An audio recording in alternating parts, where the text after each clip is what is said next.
something else we need to do is take care of ourselves and, provide rest and do all the kinds of things that we need ourselves, because you can't help someone else unless you take care of yourself first. One of the ways that I help myself as a teacher, and as a teacher teaching students with fetal alcohol syndrome, is that I've educated myself. I've gone to conferences, I've read, I've gotten on the internet. Just understanding some of the issues that they bring with them to my classroom has really helped me to let that go and to relax and to say, well, maybe we didn't get it today, but we can work on it again tomorrow, and we could try again. I think understanding fetal alcohol syndrome helps reduce the frustration as a teacher or as a parent in dealing with the issues that are presented. Without understanding, there isn't the compassion, there isn't the strength to develop the strategies that by trial and error you will find will work versus those that don't work.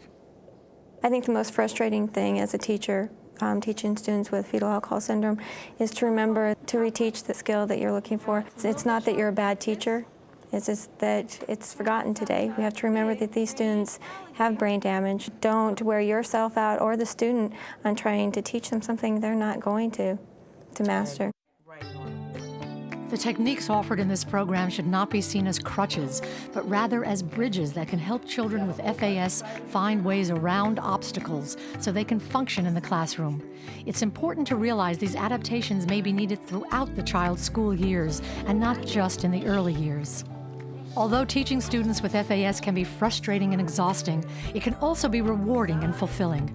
Brain damage can't be changed, but with education, you can change the school experience for your student with FAS.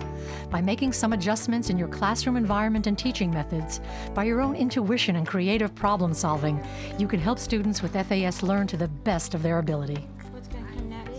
I think that good teaching is basically problem solving, taking your cues from your children, whichever children you have. Certainly as we talk about children with fetal alcohol syndrome, you have to pay a lot of attention and do a lot of thinking about what is going to be a way that I can help this child do the best that they can at this particular time and not be frustrated by the setbacks.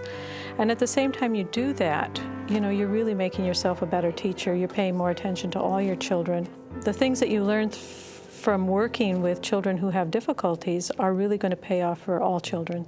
I think you have to decide, do you want to try these strategies or do you want to keep being frustrated and keep frustrating the child? It may seem like a lot of work in the beginning, but in the long run there's going to be so many more payoffs that it's worth the extra time. I mean, the whole reason we're teachers is to make a difference in these children's lives. And I think we have to remember, as you said, why did we go into teaching in the first place? Because we felt that we had a talent to teach children. So they may not get it one way. Then as teachers, we have learned to be creative and to search and try to find another way to get that child to learn, because we know that all children can learn. They just may not learn in the same way. When I first started working with children with FAS, I didn't feel a lot of hope. But what I want to tell teachers, if there was one thing I wanted to tell them, is that there is so much hope for this population. And that we do have stories of success. We are seeing success. When we have the appropriate, resilient environment, when we have parents and teachers working together, when we have teachers and other professionals who understand the disability of fetal alcohol, there is so much hope for the child. We are seeing success.